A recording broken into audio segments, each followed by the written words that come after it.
There was an accident that happened last month on the 25th of April on the local production set. And you might have seen some of the posts that a few of our actor friends or people in the industry have shared on Facebook. And you might be curious as to how the accident happened. So I'm here to share with you the details of the accident via the recount of the victim so that we can clear things up. But I will not be stating the names of the involved parties because the point of this video is not to single out a production or anyone, but the point of it is looking forward. If you were to find yourself in a similar situation, how would we prevent something like that from happening again? And for actors, what that means is knowing how to spot red flags so that you can prevent an accident. How do you sound out if you find yourself in a situation like that, while maintaining a professional behavior but still taking care of your own physical well-being? And for productions, what this means is to know how to better screen the people that you engage as coordinators or choreographers, and what are the responsibilities of a coordinator on set. What was the injury sustained?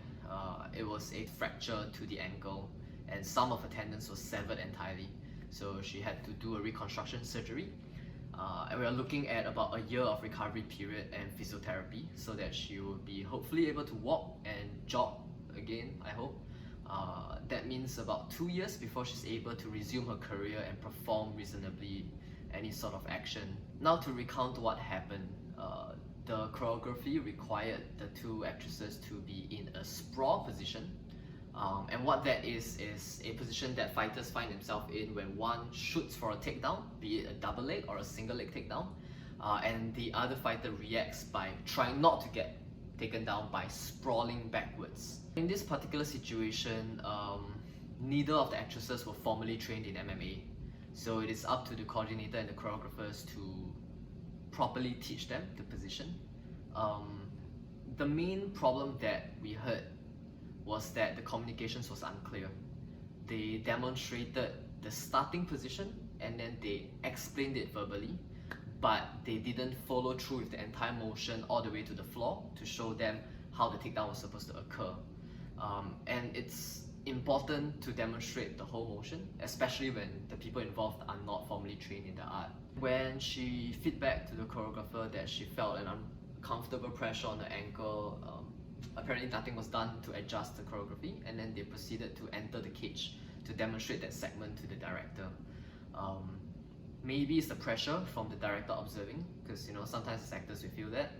So maybe her or her co-actress went a bit faster or had a bit more momentum to it, and the accident happened. The ankle popped. To explain the technicalities of what went wrong in the movements, two of our stunt trained actors have recorded some clips demonstrating what went wrong in the movements that was demanded of them and what are some of the proper ways to do this. But for people that are MMA trained, do take note as a disclaimer that there will be some disparity between how we do it on screen and how it's done in the cage when you're trying to hurt your opponent. On screen, we have micro-adjusted some of these techniques so it's safer for actors to perform. In a sprawl, both parties have to apply equal pressure on each other so that they can maintain their structure like so.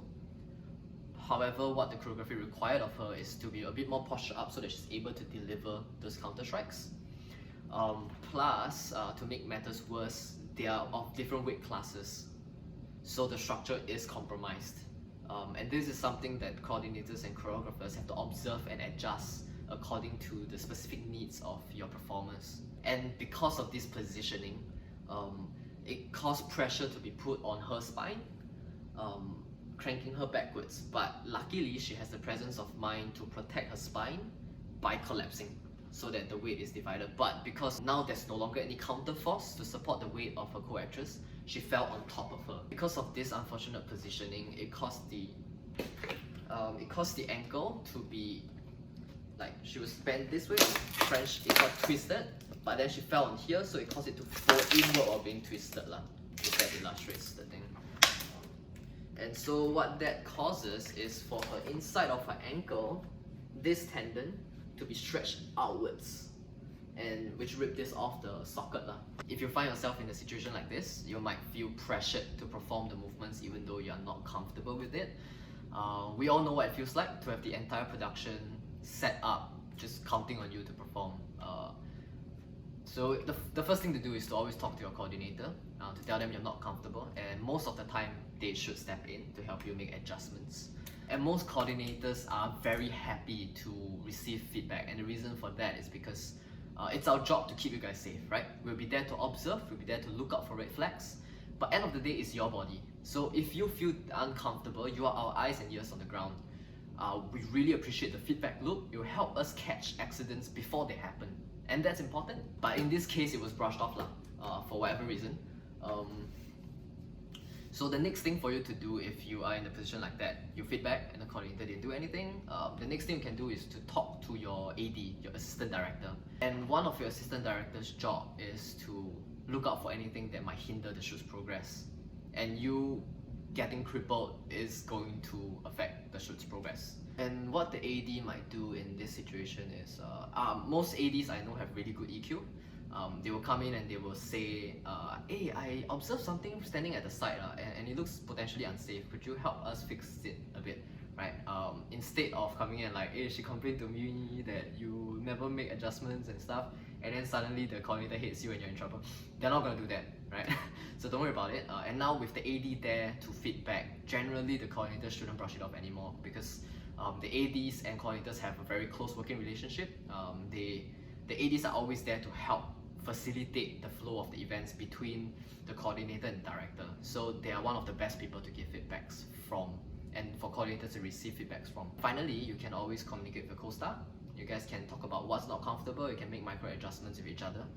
Ideally, you should at least have the assistant coordinator or choreographer there to observe to make sure that the adjustments are safe. There actually is a takedown that involves putting pressure on your opponent's spine. It's called the body lock takedown. And how that works safely is that you actually position slightly 45 so that you have your leg at the side ready to step out when your opponent collapses backwards, so you can lower both of you down to the ground safely. Maybe the choreographer or the coordinator mix up these two positions, and that is why rehearsal days are so vital, because it provides the actors the opportunity to practice and to learn this in a safe environment without the pressure of a ticking clock they will get on set, right? They get to learn it slowly, they get to learn it safely, and the coordinators get to observe and they get to catch red flags, right? And spot potential accidents before they are ever performed in speed or any sort of momentum on set. But with that said, accidents do happen sometimes, right? Doesn't matter how good you are or how much preparation is put into the process, sometimes accidents do happen. So this is not a representation on the quality of the production or the coordinator. However, how you follow up with an accident does represent you as a coordinator. What is the proper procedure? Step 1, you want to go and talk to the victim, right? You want to go and observe and diagnose the injury, right? And any coordinator worth his salt should be able to identify what is a sprain, what is a potential ligament tear, and what is a freaking fracture, right? It's really obvious if you've been in this line for a while. And then once you've observed that it is a fracture, you need to call an ambulance, and then you have to make sure that the victim is in a comfortable position where she's no longer putting any more pressure or stress onto the injury, right? You don't want any more further damage to be done. But what happened in this case was that for whatever reason, the coordinator did not make contact with her after the injury. They just resumed discussion as to how to proceed with the shoot with her injured now. Maybe it's guilt, maybe he simply doesn't know how to handle an accident, but she was just left there to chill at the side, right? She had to call for her friend's help, and he had to come in the middle of the night to get her to the hospital. And finally, for her recovery follow-up, next what you should do is you should make sure that the production insurance covers her. You should make sure that her operation costs, her physio costs are all properly handled so that she can focus on her recovery. And then you can also consider covering her loss of income, at the very least until she can kind of walk again, so that she can find an alternate source of income. And productions, so you should consider properly screening the people they will engage, right? It might be hard if you don't have any existing contacts in the stunt industry, but a little bit of Googling, a bit of asking your peers in the industry will get you a lot of information. The circle here is very small, we all know each other. And lastly, observing them on set will also give you a lot of information, right? Do they communicate well with the directors, right? Are they in line with your creative direction? Are they well prepared when they step on set, right? In their equipment, safety equipments, choreography, are they communicating well with your actors? Are they able to receive feedback and make proper adjustments according to each actor's personal and individual unique set of limitations or talents? And then, are they experienced in first aid and crisis management? But it seems that the coordinator's completely not concerned about the injury. He seems to only care about his reputation. He's been going around telling anyone who will listen why it's not his fault. Everything regarding safety on set is the responsibility of the coordinator and the choreographers. There is no shrugging this. But there's nothing we can do about this situation. The only thing we can hope for is that the production will try and do the right thing by fully covering her medical costs, and we can only hope that her injury recovers with no complications, that she recovers well. Before I wrap this up, there is a practice that some of our excellent veterans are hoping to implement as an industry standard here. One of it is the Deal Memo, the other one is the Stunt's Performance Agreement, right? And what these are documents that will help you protect yourself as a freelance performer in Singapore. And the Deal Memo is for everyone. The Stunt's Performance Agreement is for professional stunts performers in Singapore only. So what I'm going to do is I'm going to drop a link below to JD's channel. JD is a local film director and producer, and he's going to teach you how to use these two documents. Stay safe out there, guys.